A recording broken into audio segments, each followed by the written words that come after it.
अभी पूरी दुनिया की नज़र मिडिल ईस्ट पर है। मिसाइल्स लॉन्च हो रहे हैं, एयर डिफेंस सिस्टम्स एक्टिवेट हो गए हैं और टेंशन्स तेज़ी से बढ़ रही है ईरान, इजराइल और यूनाइटेड स्टेट्स के बीच। लेकिन सबसे बड़ा सवाल है, ये कॉन्फ्लिक्ट हो क्यों रहा है, और दूसरा सवाल, इसका असर इंडिया पर कैसे पड़ेगा। चलिए इसे सिंपल तरीके से समझते हैं। सबसे पहले ये कॉन्फ्लिक्ट शुरू क्यों हुआ। कई सालों से इजराइल को लगता है कि ईरान मिडिल ईस्ट में बहुत पावरफुल हो रहा है।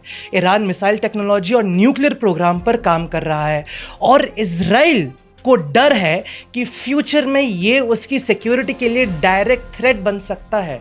Because all we know is Iran is always ready to give arms and ammunitions to Lebanon and the Palestinians.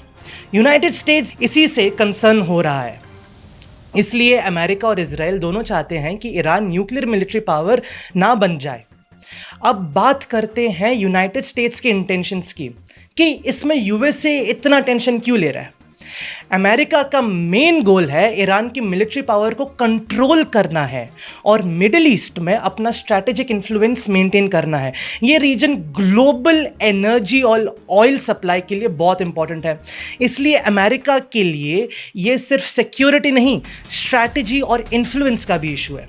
लेकिन इजराइल का पर्सपेक्टिव थोड़ा अलग है। इसमें इजराइल के लिए ये कॉन्फ्लिक्ट ज़्यादा सिक्योरिटी और सर्वाइवल का मैटर है। ईरान ओपनली उन ग्रुप्स को सपोर्ट करता है जो इजराइल के खिलाफ है, जैसे कि हमास हो गया और हिजबुल्ला मूवमेंट हो गया लेबनान में। इसलिए इजराइल का ऑब्जेक्टिव सिंपल है, ईरान को इतना पावरफुल होने से रोकना है कि वो फ्यूचर में थ्रेट ही ना बन सके। अब एक और सवाल, गल्फ कंट्रीज को क्यों टारगेट किया जा रहा है। कई गल्फ कंट्रीज में अमेरिकन मिलिट्री बेसिस मौजूद है। जब ईरान यूनाइटेड स्टेट्स को मैसेज देना चाहता है तो कभी कभी उन लोकेशंस को टारगेट करता है जहां पर अमेरिकन फोर्सेस प्रेजेंट होती है। इसी वजह से हम देखते हैं कि यूएई, कतर, बहरीन जैसे कंट्रीज में भी टेंशन्स के बीच में आ जाते हैं। हम देख सकते हैं कि जैसे यूनाइटेड अरब एमिरेट्स के एयरपोर्ट में एक मिसाइल लॉन्च हो गया था, ड्रोन गिर गया था। सऊदी अरेबिया के प्रिंस के एयरपोर्ट पे एक ड्रोन गिर गया था। अभी आज फिलहाल ओमान के जो ऑयल रिफाइनरी है वहाँ पर भी एक ड्रोन इंटरसेप्ट हुआ, एक ड्रोन इंटरसेप्ट नहीं हो पाया और वहाँ पर भी एक मिसाइल गिर गया था। This is to weaken the Gulf, क्योंकि गल्फ जो है ये यूनाइटेड स्टेट्स ऑफ अमेरिका को सपोर्ट करता है और गल्फ की जो मेजर ऑयल है ये यूएसए के तरफ जाता है। अब सबसे इंपॉर्टेंट बात, इसका इंपैक्ट इंडिया, भारत पर क्या होगा। स्ट्रेट ऑफ हॉर्मुज दुनिया का सबसे बड़ा और इंपॉर्टेंट ऑयल रूट्स में से एक है। ये ईरान और ओमान के बीच एक नैरो सी पैसेज है जहां से दुनिया का बहुत बड़ा हिस्सा क्रूड ऑयल ट्रांसपोर्ट हो रहा है। इंडिया के लिए ये रूट बहुत ही ज़्यादा क्रिटिकल है क्योंकि इंडिया अपना काफ़ी ज़्यादा ऑयल जो है सऊदी अरेबिया, इराक, यूएई और कुवैत जैसे गल्फ कंट्री से इंपोर्ट करता है और ये ऑयल टैंकर्स अक्सर स्ट्रेट ऑफ हॉर्मुज से पास हो रहे हैं।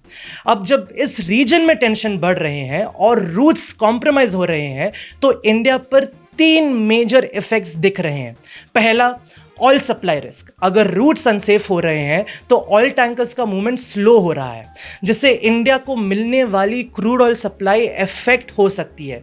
दूसरा, फ्यूल प्राइसेस। टेंशन्स बढ़ने से global oil prices already pressure में हैं और इसका डायरेक्ट इम्पैक्ट इंडिया में पेट्रोल, डीजल और एलपीजी गैसेस पर पड़ सकता है। जैसे कि हम देख रहे हैं कि एलपीजी का प्राइस इंडिया में बहुत ही ज़्यादा तेज़ी से बढ़ रहा है और 40% of the restaurants in Mumbai have been closed. तीसरा, shipping cost. High risk zone होने की वजह से शिपिंग और इंश्योरेंस कॉस्ट बढ़ जा रहा है, जो अल्टीमेटली ऑयल और उससे महंगे और ऑयल को और महंगा बना सकता है। सिंपल वर्ड्स में, स्ट्रेट ऑफ हॉर्मुज में चल रही टेंशन इंडिया के ऑयल सप्लाई और फ्यूल प्राइसेस पर डायरेक्ट इम्पैक्ट डाल रही है। सो इससे अभी इंडिया को अगर बचना है, इंडिया भी रशिया से तेल खरीदा है, but we all know that Russia से जब तेल आएगा it has to cross many countries and come inside India.